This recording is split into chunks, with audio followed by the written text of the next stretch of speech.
concept of uncontacted or isolated Indigenous rainforest groups enthralls many people, even those who have no particular interest in rainforest conservation or tribal cultures. Yet, there certainly exist dozens of these groups in Amazonia, if not more so. But how can we estimate what and how they know about the healing plants of the rainforest if we do not contact them first? This episode attempts to answer this seemingly oxymoronic question. Hello, everyone. I'm Mark Plotkin, Dr. Mark Plotkin, ethnobotanist with the Amazon Conservation Team, co-founder of the Amazon Conservation Team with my colleague and partner, Liliana Madrigal. Today, I want to talk about the ethnobotany of uncontacted peoples, the so-called uncontacted tribes. And you may wonder how we would know much or know anything about uncontacted or isolated peoples. Well, one of my best friends was an uncontacted person, a member of the Akureo tribe, and I met him shortly after he was contacted. The missionaries had dragged this poor tribe out of the jungle with dire results, and I'll talk more about the Akureos in the course of this presentation. The concept of uncontacted or isolated Amazonian peoples utterly enthralls a broad cross-section of the populace, many of whom have no other particular interest in tribal cultures or rainforest conservation. 10 years after they were published, people still recall pictures of red and blue painted indigenous peoples along the Brazil-Peru border attempting to keep the outside world at bay by firing arrows at the plain overhead. Are these peoples truly uncontacted, or are they merely isolated? It seems fair and reasonable to rule out the existence of undiscovered or lost tribes. Anyone fortunate enough to live and work with relatively unacculturated indigenous peoples in rainforests anywhere in the world well knows that these peoples in these rainforests are geographic masters of this challenging landscape. They don't get lost.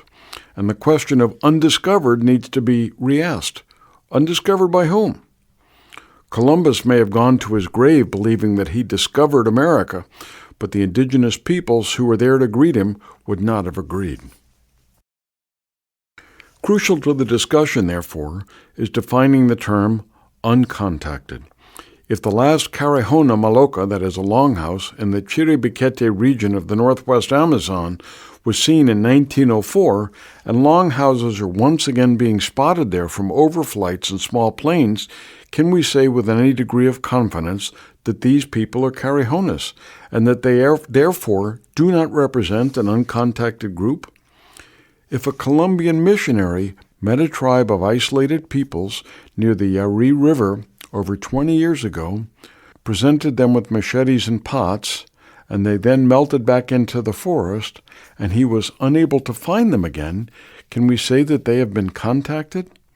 If a single trio had a single encounter with two previously undocumented tribes with bamboo tubes through their lower lip, are those tribes considered contacted? I think not. Many specialists prefer to refer to these people as isolated tribes, which avoids the semantic complications. And they live in isolation by choice. They're well aware an outside world exists, but choose not to join it. The Akureo peoples of Suriname, with whom I've worked for over 40 years, told me that the advent of planes overhead in the mid-20th century was a constant reminder that there were other people living elsewhere. Although they also told me that they believed that low-flying small planes were large and high-altitude jetliners were tiny. Realizing that an outside world exists might lead one to wonder why these tribal peoples choose to remain in isolation. Certainly, some of this decision to hide is likely an adaptive response to the many epidemics that swept through the New World with the arrival of the Europeans in 1492. In the western Amazon, however, this retreat into the deepest depths of the rainforest was to escape the depredations of the rubber boom beginning around 1900. The record of Westerners initiating contact to, quote, help or, quote, save these tribes has for the most part been a sad and sorry one. Fundamentalist American missionaries initiated contact with the Akureos of Suriname in the 1960s. Within 2 years, 1/3 of this tribe was dead, including most of the people over 40 years of age. In a pre-literate culture, the elders are the repositories of all tribal wisdom, knowing which plants are edible and which plants heal. Similar stories abound of tribes brought, quote, in from the wild, who then took to their hammock and die of respiratory diseases, depression, and or culture shock. Although there are recent reports of isolated groups from every Amazonian country except French Guiana and Guyana, the epicenter is the northwest Amazon, where Brazil, Colombia, and Peru meet. There, dozens of isolated groups live, or have lived until recently, relatively unmolested by the outside world. In an increasingly globalized planet, however, destructive forces are literally pressing in from all sides. Extractive industries, narco-traffickers, unscrupulous ecotourism operators, and even fundamentalist missionaries. The way to best protect these cultures and honor their wish to be left alone is simple in theory and fiendishly difficult in execution. First and foremost, protect their rainforest homes and keep outsiders out. Empower neighboring tribes as forest rangers to keep the outside world at bay. Partner with nearby peasant communities to engage their assistance as well. Enact and enforce relevant legislation.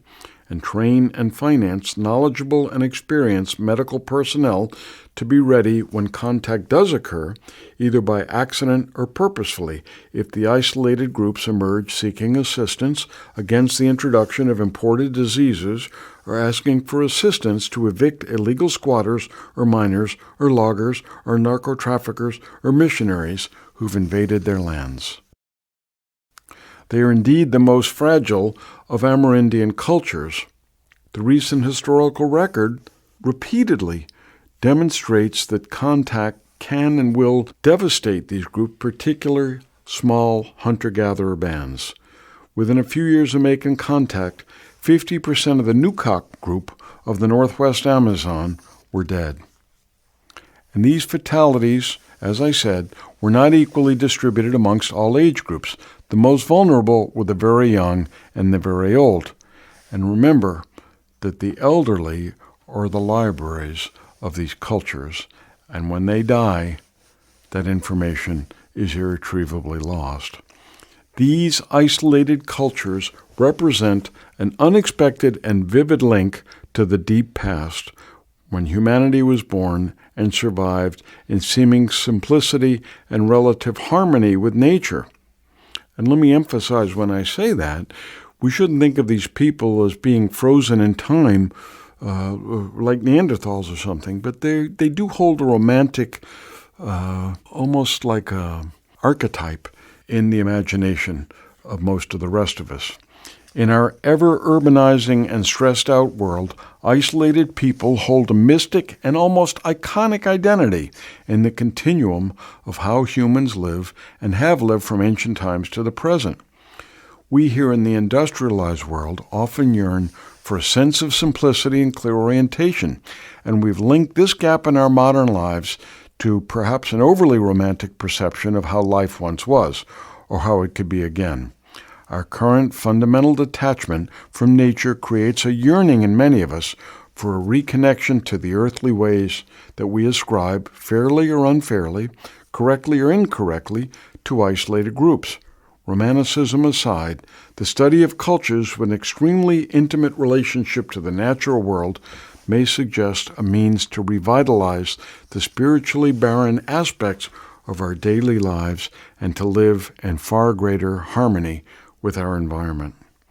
The biologist John Terborg describes these groups as, quote, societies that have no regular interaction with the modern world, though they might have second or third degree contact through trading partners or co-linguists.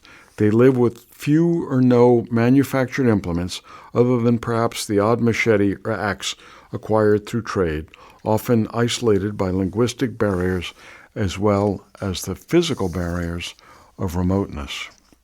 Sooner or later, though, for these still isolated groups, contact with larger society is all but inevitable. And recent history very likely predicts their future. They will be, quote, civilized through settlement in large sedentary villages of other tribes. Once there, their changes in diet, lack of agricultural knowledge, and exposure to disease will prove disorienting and disheartening. Through the deaths of the elders and intermarriage into the dominant tribe, their culture will begin to disintegrate. So how do we know what they know and what is lost when these tribes disappear? To demonstrate what information may be lost when tribal peoples and their forests disappear, let me touch upon the case histories of three groups: the Acorios of Suriname that I mentioned earlier, the Ariwao of Brazil, and the Matsez of Peru. When first contacted by missionaries in 1968, the Acorio tribe consisted of small bands of hunter-gatherers living along the Suriname-Brazil border in the northeast Amazon. They had no agriculture or sedentary villages, only ephemeral housing structures, and carried fire with them. Let me teach you a joke in Acorio. If you ever meet an Acorio and you ask her or him this, you'll get a great laugh. Fire meant life to these people who didn't know how to make fire but carried it with them. So if you wanted to say somebody died, you say, Mato Nenge, the fire's gone out. Their fire's gone out. They're dead. So whenever I meet an Acorio, I say to her, him, or I ask them, Mato Nenge, in other words, has your fire gone out? And it's a real knee slapper in Acorio culture. Not knowing how to swim or build canoes, the Acorios avoided most major rivers, but did frequent the banks of these rivers in the dry season to collect iguana eggs, a favorite food and protein source. A striking aspect to all who met or observed them after the initial contact was how vigorous, strong, and healthy they were. Two neighboring groups, the Trios to the west and the Waianas to the east, both noted for their detailed knowledge of rainforest flora and fauna, were in awe of both the Acorios' rainforest knowledge and their abilities as hunters. Employing one of the few means of measuring their ecosystem knowledge, the late anthropologist Peter Close documented 35 Acorio names for honey. Almost all of the very young and the elderly died within 2 years of first contact, before I began my research with the few who were left. Today there exist less than 40 Acorios and less than a handful who remember life prior to contact. Skipping to another group in Peru, there are approximately 2,000 Matsez people living along the Brazil-Peru border. Up until 1969, they earned a fierce reputation for killing all trespassers on their land. In October of that year, the indefatigable National Geographic photojournalist Lauren McIntyre set off in search of the Matsez, then more widely known as the Mayarunas.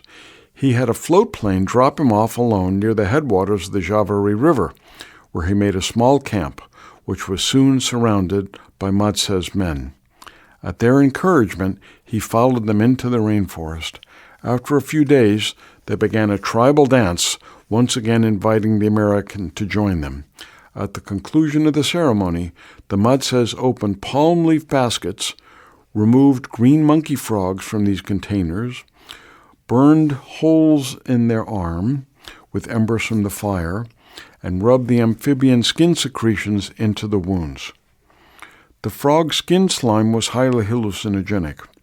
After the ceremony, the Matsez explained to the explorer that they employed the frog exudate for hunting magic. It made the hunter smarter and stronger, and allowed him to see where the animals would be found the next day. Later lab analysis of the frog skin yielded a host of new peptides, many of which were active in the human body. Several are currently being studied as a means of increasing the permeability of the blood-brain barrier, among the holy grails of Western medicine.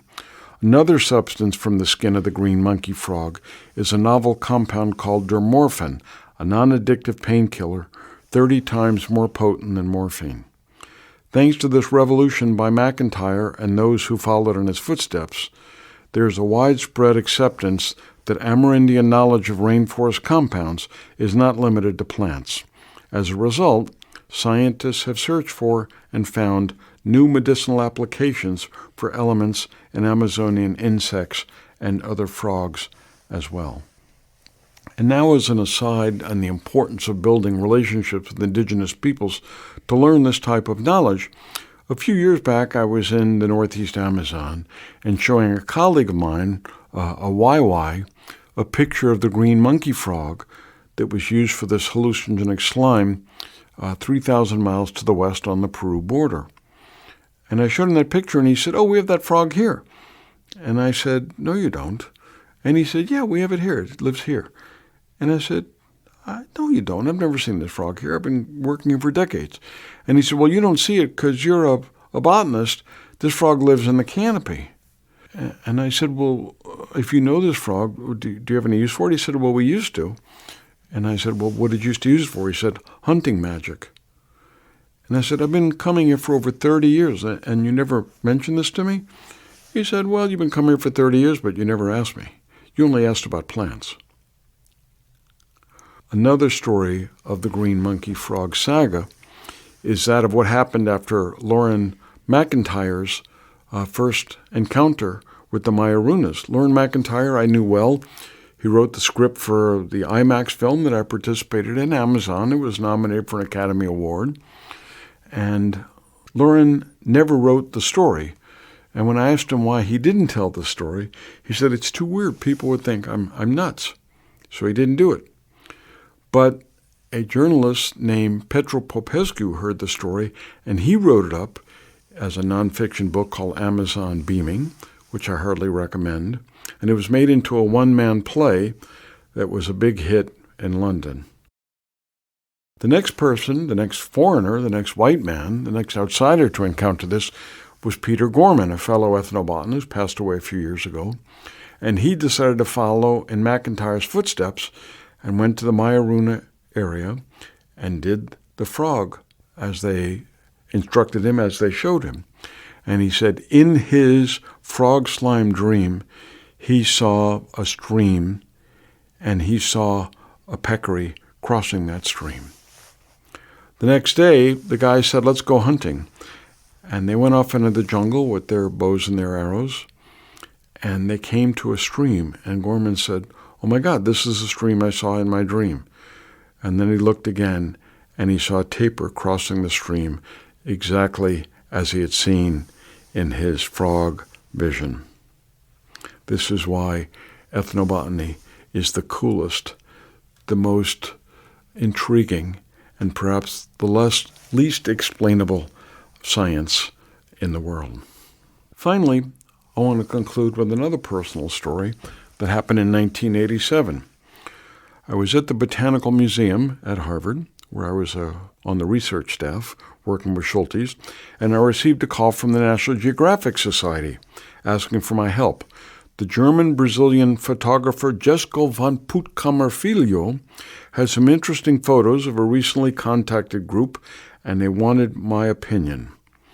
I was in Washington the next week, so we set up a time, and I came by. And there was van Puttkamer and Lauren McIntyre, best known for his Mayawuna frog work. They'd just come back from Rondônia in southwestern Brazil, where they were visiting the area Wauau. Both men already had extensive experience with the Amazonian peoples, but were struck by a novel observation. They showed me a photo of a tapir that the area Wauau had brought down with their arrows, and the animal was covered in blood. Now, most Amazonian arrow poisons come from two plant families, the moonseed and the strychnos families, and they kill through asphyxiation. In other words, it paralyzes the diaphragm and the animal suffocates.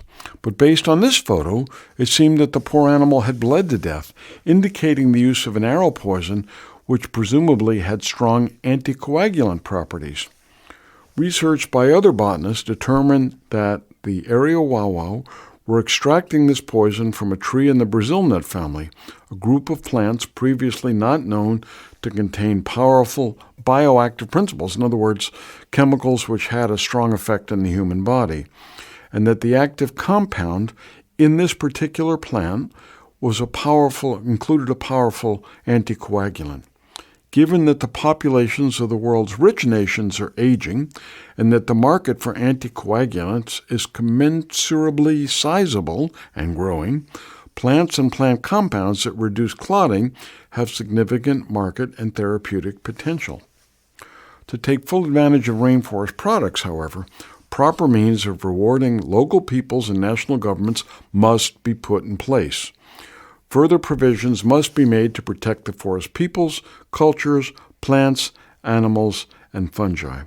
Virtually all of this is endangered, with the foremost threats including gold mining, logging, cattle ranching, fires, road building, deforestation, and missionary activity. This episode represents a brief attempt to provide a glimpse of what's at stake and what might still be lost. Let me give an example of how extensive this Indigenous information is, particularly with regard to these isolated peoples. I had read Peter Close's paper about the fact that the Acorios had 35 names for bees. And at the time, my organization, the Amazon Conservation Team, wanted to develop new products that the indigenous peoples could produce for sale, which would not involve destroying the rainforest, which would not involve extractive activities like mining. So I had an idea. I said, let me sit down with the Acorios and see if I can get those 35 names, because Close had recorded that they knew 35 names, but he passed away shortly thereafter without writing all those names down. So I got all of the Acorios together, and I said, I need all your names for local bees. Well, Close was wrong. He said there were 35 names. I was only able to collect 34 names. But we then took these names and sat down with the Acorios and some of the other indigenous peoples and said, now which of these are stingless? Because if we want to produce honey and want to set up hives, we definitely want to do it with stingless bees. So about half of those were stingless. And then we said, okay, which of these produce the most flavorful honeys? Because each of these will produce a different honey. Which of these produce the most copious amounts of honey? So we now have a very successful project producing honey based on that Acorio wisdom. And the benefits of this knowledge are the indigenous peoples themselves, starting with the Acorios and the neighboring groups like the Trios and the Wayanas. And at the same time, we found out that not only do these bees produce honey, they produce propolis as well. So this is one creative example of taking indigenous wisdom and using it to help the indigenous peoples help themselves by generating some income, but without destroying the forest, without destroying the culture. In this episode of Plants of the Gods, we attempt to estimate what remains to be learned about useful plants from isolated indigenous groups. If you enjoyed this episode, please subscribe to the podcast, give us a 5-star rating, and share our episodes with friends and family. And support the Amazon Conservation Team at www.amazonteam.org.